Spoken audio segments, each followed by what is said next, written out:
السلام علیکم ورحمۃ اللہ وبرکاتہ۔ اللہم انا نسألک علما نافعا وعملا متقبلا ورزقا طیبا ربی اشرح لی صدری ویسر لی امری واحلل عقدۃ من لسانی یفقہوا قولی۔ اعوذ باللہ من الشیطان الرجیم، بسم اللہ الرحمن الرحیم۔ یا ایہا الذین آمنوا استعینوا بالصبر والصلاۃ، اے ایمان والو مدد چاہو صبر کے ذریعے اور نماز کے ذریعے۔ ان اللہ مع الصابرین، بے شک اللہ تعالیٰ صبر کرنے والوں کے ساتھ ہے۔ ولا تقولوا، اور نہ تم کہو، لمن یقتل فی سبیل اللہ امواتا، جو اللہ کی راہ میں قتل کیا جاتا ہے اسے مردہ نہ کہو، بل احیاء، بلکہ وہ زندہ ہے، ولکن لا تشعرون، لیکن تم شعور نہیں رکھتے۔ استعینو، اس کا روٹ ورڈ جو ہے عین واو نون ہے، معاونت تعاون اسی سے ہے، اور بصبری صبر کے ذریعے، صاد با را صبر اس کا روٹ ورڈ صاد با را ہے، یو قتلو قاف تا لام ہے، سبیل سین با لام ہے، تشعرون شین عین را ہے، یعنی تم حواس سے اس کا ادراک نہیں کر سکتے۔ اس سے پہلے ہم پڑھ چکے کہ اللہ رب العزت نے امت محمدیہ کو نعمتوں سے نوازا، بیت اللہ کو قبلہ قرار دے کر اپنی نعمت تمام کرنا، اپنے آخری نبی صلی اللہ علیہ وسلم کو بھیجنا، اور مجھے اور آپ کو امت وسط بنانا، بہترین امت بنانا، اپنے ذکر و شکر کا حکم دینا۔ یہ خطاب بھی امت محمدیہ کا امتیاز ہے۔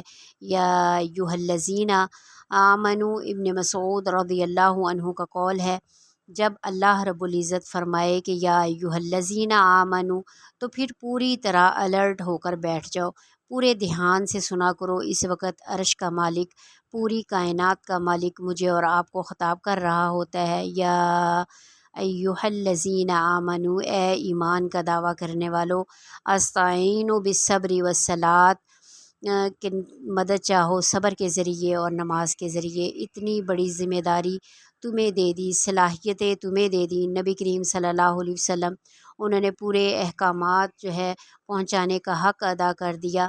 اب جب تم اللہ کے حکموں کو، اللہ کی شریعت کو دنیا میں نافذ کرو گے، اپنے گھر کے اندر، اپنے خاندان کے اندر، معاشرے میں اللہ کی شریعت، اللہ کے احکامات کو نافذ کرو گے، تو مخالفتیں تو ہوں گی، تصادم تو ہوگا، باتیں بھی سننی پڑیں گی، رشتے ناتے بھی ٹوٹیں گے، اپنی خواہشات کو بھی کنٹرول میں رکھنا پڑے گا۔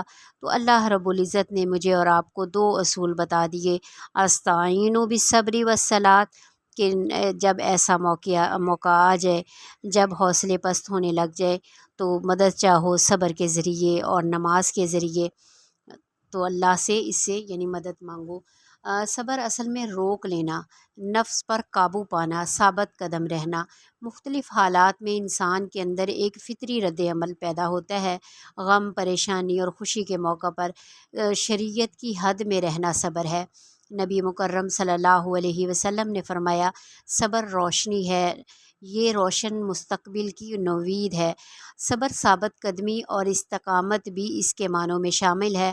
جس طرح اولو العزم پیغمبر ڈٹے رہے، انہوں نے دین کو پوری دنیا کے سامنے پیش کیا، لوگ ٹکرائے، مخالفتیں بھی ہوئیں، اپنے رشتے ناتے بھی ٹوٹے۔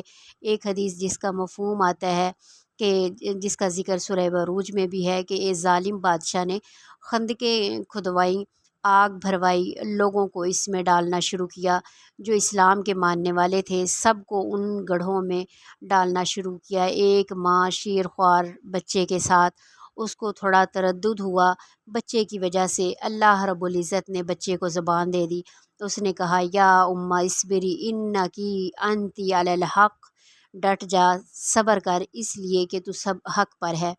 اس وقت آگ میں چھلانگ لگا دینا صبر تھا، بظاہر بہت مشکل کام تھا، مگر مستقبل روشن تھا۔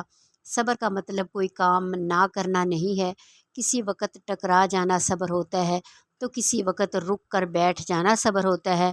صبر دراصل نفس کا جہاد ہوتا ہے، اندر کا جہاد، اور الصلاۃ اعضاء کا۔